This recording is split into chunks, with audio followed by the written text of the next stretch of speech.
ಓಂ. ಈಗೇನು ಹೇಳ್ತಾರೆ? ಅಥರ್ವಣ. ಅಥರ್ವಣದ ಏನಂತ ಶುರುವಾಗಿತ್ತೀಗ? ದ್ವೇ ವಿದ್ಯೆ ವೇದಿತವ್ಯೆ, ಎರಡು ವಿದ್ಯೆಗಳನ್ನು ಸಹ ತಿಳಿಬೇಕು. ಎರಡು ವಿದ್ಯೆಗಳು ಅಂತ ಹೇಳಿದರೆ ಯಾವ್ಯಾವುದದು? ಮೂಲತಃ ಪರ ಮತ್ತು ಅಪರ ವಿದ್ಯೆ. ಅದಕ್ಕೆ ಆನಂದವಚರಂ ನಿತ್ಯಂ ಅಜಮಕ್ಷರವಚ್ಯುತಂ ಅನಂತಶಕ್ತಿಂ ಸರ್ವಜ್ಞಂ ನಮಸ್ತೆ ಪುರುಷೋತ್ತಮಂ.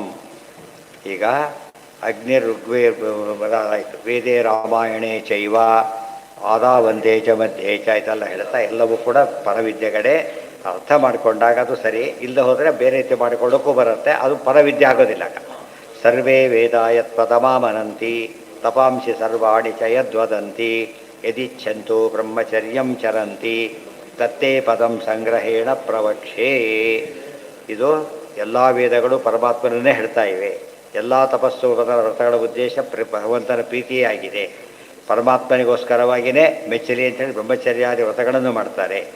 ತತ್ತೇ ಪದಂ ಸಂಗ್ರಹೇಣ ಪ್ರವಕ್ಷೆ, ಅಂತ ಪರಮಾತ್ಮನ ಸ್ವರೂಪವನ್ನು ನಮಗೆ ಸಂಗ್ರಹವಾಗಿ ಹೇಳ್ತೇನೆ ಅಂತ ಹೇಳ್ತಾರೆ. ವೇದೈಶ್ಚ ಸರ್ವೈರಹಮೇವ ವೇದ್ಯೋ ವೇದಾಂತಕೃತ್ ವೇದ ವಿದೇವ ಚಾಹಂ. ವೇದ ಎಲ್ಲ ವೇದಗಳಿಂದ ಪರಮಾತ್ಮನೇ ವೇದ್ಯ ಅಂದರೆ ಅರ್ಥ ಏನದಕ್ಕೆ? ಎಲ್ಲ ವೇದಗಳು ಪರವಿದ್ಯೆ ಅಂತ ಅರ್ಥ.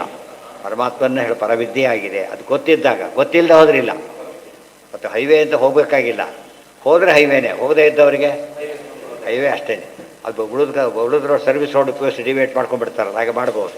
ಆದರೆ ಮುಖ್ಯ ಗುರಿನೇ ತಲುಪೋರಿಗೆ ಮಾತ್ರ ಏನದು? ಬೇರೆ ದಾರಿ ಇಲ್ಲ, ಅದರಲ್ಲೇ ಹೋಗಬೇಕು, ಬೇರೆ ದಾರಿ ಇಲ್ಲ. ಚತುರ್ದಶ ಮಹಾವಿದ್ಯಾಸ್ಥಾನಾನಿ ವೇದಿತವ್ಯಾನಿ ಭವಂತಿ ಇತಿ ಚ ಮೂಲಶ್ರುತಿ.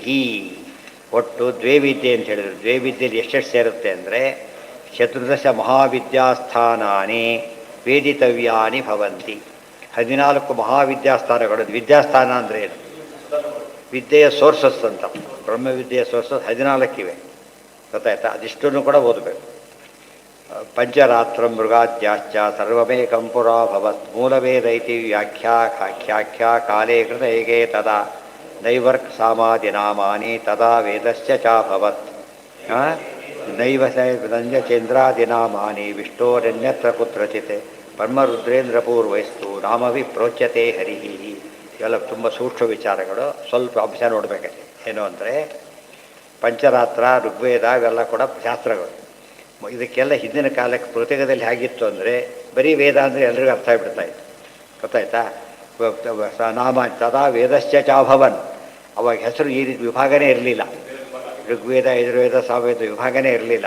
ಎಲ್ಲರೂ ಹೇಗಿದ್ರು ಅಂದರೆ ಎಲ್ಲ ಓದ್ಬಿಡ್ತಾಯಿತ್ತು, ಗೊತ್ತಾಯ್ತಾ? ಈ ಕೊರೋನಾ ಬಂದ ಸಬ್ಜೆಕ್ಟ್ ಕಡಿಮೆ ಮಾಡ್ತಾರಲ್ಲ, ಟಾಪಿಕ್ ಕಡಿಮೆ ಮಾಡಿಬಿಡ್ತಾರೆ. ಸಿಲೆಬಸ್ನಲ್ಲಿ ಕವರ್ ಮಾಡೋಕ್ಕಾಗೋದಿಲ್ಲ. ಅದು ಏನು ಮಾಡ್ತಾರಾಗ?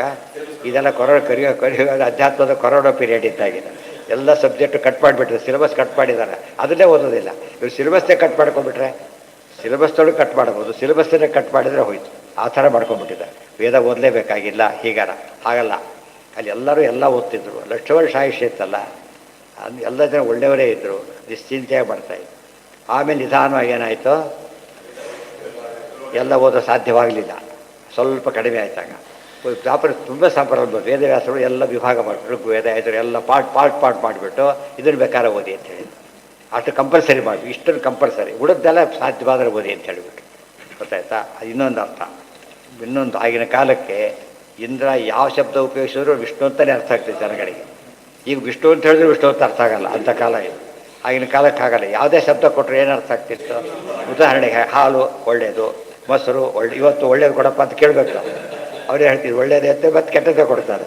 ಇವತ್ತಿನ ಕಾಲ ಒಳ್ಳೆಯದು ಸೇರಿಸ್ಬೇಕಾಗಿಲ್ಲ. ಆಗ ಬ್ರಾಹ್ಮಣ ಅಂದರೆ ಬ್ರಾಹ್ಮಣನೇ, ಒಳ್ಳೆ ಬ್ರಾಹ್ಮಣ ಅಂತ ಹೇಳಬೇಕಾಗಿಲ್ಲ. ಕ್ಷತ್ರಿಯ ಅಂದರೆ ಕ್ಷತ್ರಿಯನೇ. ಈಗ ಒಳ್ಳೆಯವನ, ನಿಜವಾಗಲೂ ಒಳ್ಳೆಯವನ, ಒಮ್ಮೊಮ್ಮೆ ಪರವಾಗಿ ಯಾವ ಕೆಲಸಕ್ಕೆ ಹೇಳ್ತಾರೆ, ಅಥವಾ ಯಾವ ಕೆಲಸಕ್ಕೆ ಊಟಕ್ಕೆ ಪರವಾಗಿಲ್ಲ ಅಂತ ಹೇಳಿ, ಅದಕ್ಕೆಲ್ಲ ಬರೋದಿಲ್ಲ ಅಂತೇಳಿ. ಹಿಂದೆ ಹಾಗಲ್ಲ.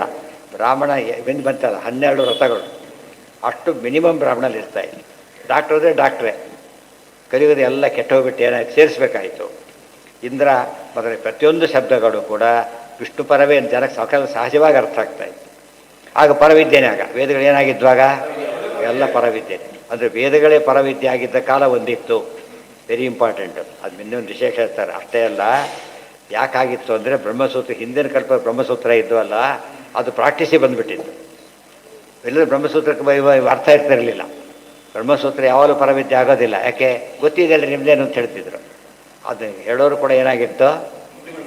ಒಳಗೆ ಸೇರ್ಕೊಂಡ್ಬಿಟ್ಟಿತ್ತು. ಆದ್ದರಿಂದ ಅಷ್ಟೊತ್ತಿಗೆ ಅದು ಮಿಸ್ ಆಯಿತು, ಶಾಪದಿಂದಾಗಿ ಮರ್ತೋಯ್ತು. ಮತ್ತೆ ಬರೀಬೇಕಾಯ್ತು.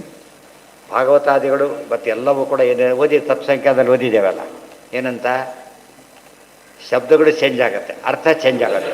ಆ ದೃಷ್ಟಿ ವೇದಗಳಿಗೆ ಅರ್ಥನೂ ಚೇಂಜ್ ಆಗಲ್ಲ, ಶಬ್ದನೂ ಚೇಂಜ್ ಆಗಲ್ಲ. ಬ್ರಹ್ಮಸೂತ್ರಗಳು ಕೂಡ ಎಲ್ಲ ಕಾಲಕ್ಕೂ ಇರ್ತವೆ, ಕೆಲವು ಹೋಗೋದು ಬರೋದು ಮಾಡ್ತವೆ. ಆದ್ದರಿಂದ ಬ್ರಹ್ಮಸೂತ್ರ ಮತ್ತೆ ಬರಿಬೇಕಾಯಿತು. ವೇದಗಳನ್ನ ಹೊರಗೆ ತಂದುಬಿಟ್ರೆ ಸಾಕು, ಅನಾದಿ ಇತ್ಯಾದಿ ಹಾಗಲ್ಲ, ಮತ್ತೆ ಬರಿಬೇಕಾಯ್ತು. ಅದೇ ಮಾಡಿದ್ರು ದೇವರು.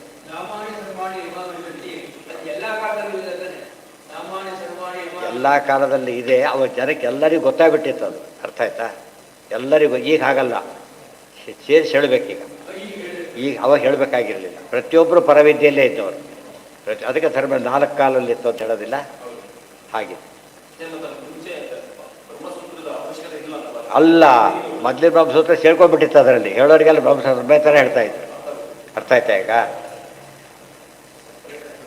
ದೇವತಾತ್ವೇನ ಚೇಜ್ಯ ಸಹ ಬ್ರಹ್ಮಾದ್ಯ ಮನುನಾಮಕಾ ವಕ್ತೃತ್ವೇನ ಪಿತೃತ್ವೇನ ಕಾರ್ಯತ್ವೇನ ಇವ ಚಾದರಾತ್ ಯುಜ್ಯಂತೆ ದೇವತಾ ಸರ್ವಾ ನತು ವೇದತಯ. ಇವತ್ತು ಉದಾಹರಣೆಗೆ ನವಗ್ರಹ ಪೂಜೆ ಮಾಡ್ತಾರೆ. ವೈಷ್ಣವನ ಬಿಟ್ಟು ಉಳಿದವ್ರು ಏನಂತ ಮಾಡ್ತಾರೆ ಅದನ್ನು? ನವಗ್ರಹ ಪ್ರೀತ್ಯರ್ಥ, ಅಷ್ಟೇ, ಬೇರೆ ಇಲ್ಲ. ಸತ್ಯನಾರಾಯಣ ಪೂಜೆ ಮಾಡ್ತಾರೆ, ಅದು ಸತ್ಯನಾರಾಯಣ ಪೂಜೆ ದೇವರದ್ದು ಅಷ್ಟೇ. ದುರ್ಗಾ ಪೂಜೆ ಒಂದೇ, ದೇವರು ಬರೋದಿಲ್ಲ. ವೈಷ್ಣವರಲ್ಲಿ ಏನು ಮಾಡಿ ಏನೇ ಮಾಡಿದ್ರೆ ಕೃಷ್ಣಾರ್ಪಣ ಅಂತ ಹೇಳ್ತಾರೆ.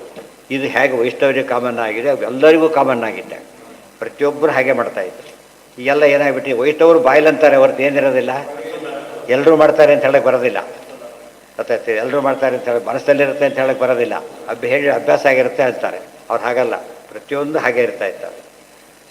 ಪ್ರಾಪರ್ ಯಾರು ಮಾತೃದೇವ ಅಂತ ಹೇಳ್ಸ್ಕೊಂಡು ಹೇಳಬೇಕಾಗಿದ್ದಿಲ್ಲ. ಅವ್ರು ಏನು ಮಾಡ್ತಿದ್ರು?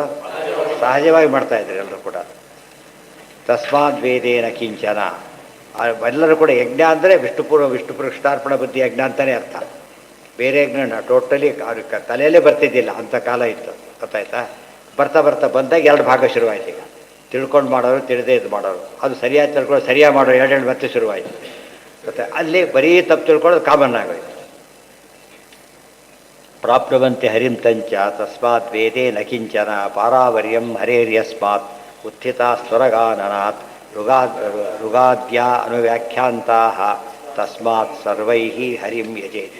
ಆದ್ದರಿಂದ ಎಲ್ಲ ವೇದಗಳು ಕೂಡ ಮೂಲತಃ ಪರವಿದ್ಯೆಯಾಗಿದೆ. ಹಿಂದೂ ಒಂದು ಕಾಲಕ್ಕಾಗಿದ್ದವು ಕೂಡ.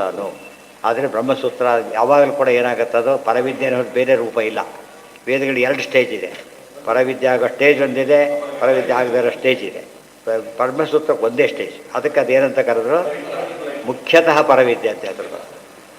ತಸ್ಮಾತ್ ಬ್ರಹ್ಮಾದಯ ಸರ್ವೇ ಮನವೋ ಮಾನವಾಸ್ತಥಾ ಯಜಂತಿ ಸರ್ವವೇದೈಸ್ತಂ ಜಾನಂತಿ ಚ ವಿನಿಶ್ಚಯಾತ್ ಅಶಕ್ತಃ ಪಂಚರಾತ್ರೇಣ ಋಗಾದ್ಯೈರ್ವಾಸತಂ ಯಜೇತ್ ಋಗಾದ್ಯೈರೇವ ತೈಸ್ತೈಸ್ತು ಭಿನ್ನೈರಿಷ್ಟೋ ಜಲೈರ್ಹರಿ ದ್ವಾಪರೀಯೈಃ ಜನೈಃ ವಿಷ್ಣುಃ ಪಂಚರಾತ್ರೈಸ್ತು ಕೇವಲೈಃ ಕಲೌ ತು ನಾಮಮಾತ್ರೇಣ ಉಜ್ಯತೆ ಭಗವಾನ್ ಹರಿಃ.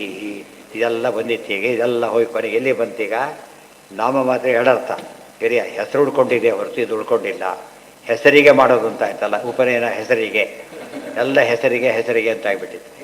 ಮಾಡೆ ಬಾಯಿನ ಹೂವನ್ನು ಅಷ್ಟಾದ ಸ್ಥಿತಿ ಬಂದುಬಿಟ್ಟಿದೆಯಲ್ಲ, ಆ ಸ್ಥಿತಿಯಾಗಿದೆ. ಹಿಂದೆ ಹಾಗಿರಲಿಲ್ಲ. ಏಕೋ ವೇದ ಕೃತೆ, ಅದಿನ್ನೂ ಪ್ರಮಾಣಗಳು ಕೊಡ್ತಾರೆ ನಾಳೆ. ಅದೇ ಮೇನ್ ಪಾಯಿಂಟ್. ಇದರಲ್ಲಿ ಪರವಿದ್ಯಾ ವಿಚಾರಣೆ ಅತಿ ಮುಖ್ಯವಾದ ಅಂಶ. ಓಂ ಸರ್ವೇಂದ್ರಿಯ ಪ್ರೇರಕೇಣ ಶ್ರೀ ಪ್ರಾಣಪತಿ ನೇರಿತಃ ಯದವೋಚಮಹಂ ತೇನ